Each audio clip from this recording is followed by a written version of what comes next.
जी, अस्सलाम वालेकुम, welcome back to the हंस ट्रेडर्स। आज मैं रिव्यू करने लगा हूँ माड़ी एनर्जीज़, जो कि किसी ने रिक्वेस्ट की थी कि माड़ी के साथ क्या हुआ है, तो मैंने चेक किया तो वाक़ई फिर मुझे भी डिटेल्स पता चली हैं कि माड़ी के साथ क्या हुआ है।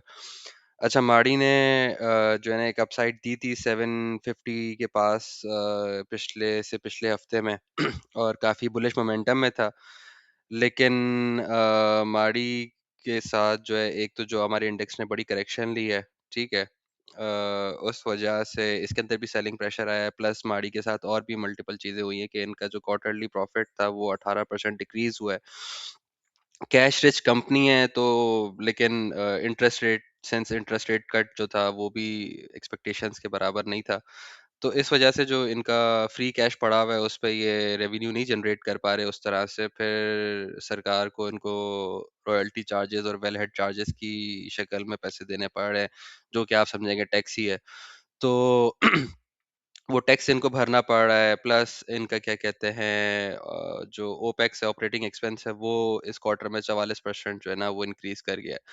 तो ये कुछ मल्टीपल फैक्टर्स से वो मिला के और जो मार्केट का ओवरऑल रुझान था उसको मिला के जो है माड़ी ने जो है करेक्शन लिया, लेकिन जो इसकी एक अच्छी सपोर्ट थी वो इसने नहीं ब्रेक की। दैट वाज अराउंड 700 की सपोर्ट जो थी, तो वो इसने नहीं ब्रेक की और उसने अगले दिन ही उसके अंदर ना वापस सपोर्ट से इसने मतलब सपोर्ट पे इसने सपोर्ट ली और फिर ये वापस उसने ऊपर आके क्लोजिंग दी, तो जो कि एक बहुत पॉजिटिव साइन है कि ये जो भी इसके अंदर नेगेटिव सेंटिमेंट है वो बहुत टेम्पररी था, या आप समझें कि लोगों के स्टॉप लॉसेस हिट करवाएँ, या फिर आप ये समझें कि लोगों को पैनिक सेलिंग करवा के इंस्टीट्यूशन ने वापस अपनी होल्डिंग वो की है।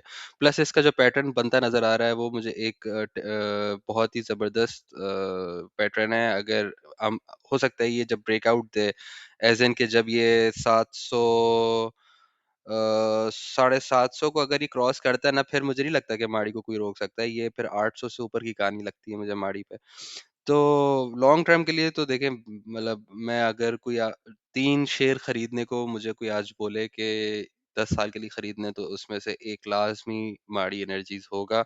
लॉन्ग टर्म में इससे बेहतर कोई शेयर मुझे नज़र नहीं आता। फिर ये इसका फ्यूचर आउटलुक है, ये आप देख सकते हैं कि इसके मतलब 30% का पोटेंशियल अपसाइड यहाँ से मुझे नज़र आता है। इसका क्या कहते हैं, अगर जो नई डिस्कवरीज़ हैं वहाँ पे कुछ भी निकल आया, तो तो बहुत ज़बरदस्त होगा। अर्निंग ग्रोथ ये है कि अगर अर्निंग ग्रोथ इसी तरह से चलती रही, इसकी जिस तरह से चल रही है, क्योंकि कैश रिच कंपनी है और सब कुछ होने के बावजूद भी पैसा बना रही है, प्लस ये एआई मॉडल्स के अंदर घुस रहे हैं। फिर सिर्फ एक्सप्लोरेशन, गैस एक्सप्लोरेशन का बिजनेस नहीं है इनका, मिनरल्स का भी वेंचर चल रहा है ना, तो वो भी क्या कहते हैं, एक लॉन्ग टर्म में बहुत जबरदस्त आउटलुक देते हैं माड़ी को लेके। फिर इनका आरओआई जो है वो भी बड़ा ज़बरदस्त है, बड़ी फेवरेट ब्लू चिप कंपनी है लोगों के लिए। अब इसको खरीदने के लिए मैं ये रिकमेंड कर सकता हूँ, अगर तो आप माड़ी में इंटरेस्टेड हैं, तो क्या कहते हैं, इसकी एक्स डेट जो है ना वो 2 फेब है, मंडे को, तो उसके बाद आपको शायद बेहतर एक एंट्री प्राइस मिल जाए।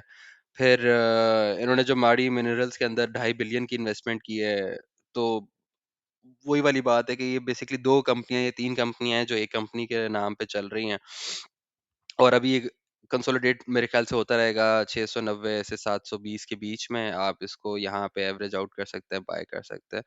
और बस यही है मेरे हिसाब से ना, माड़ी की डिटेल्स यही हैं। और टेक्निकली भी मैंने आपको बता दिया है कि ये कहाँ जाता मुझे नज़र आ रहा है, कि अभी ये यहाँ पे इस रेंज में कंसोलिडेट करेगा, फिर अगर ये ब्रेकआउट देता है तो फिर ये 800 रुपए तक चला जाएगा। मतलब मैं बड़ा पॉजिटिव हूँ माड़ी को लेके।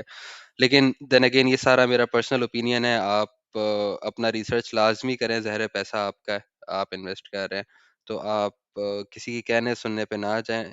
मैं सिर्फ़ हेल्प आउट कर देता हूँ, अगर आपको पूछते हैं कि यार आपका क्या व्यू है, या टेक्निकल्स क्या कहते हैं, या फंडामेंटली कैसा लगता है कोई शेयर, तो फिर मैं उसकी एक वीडियो डाल देता हूँ।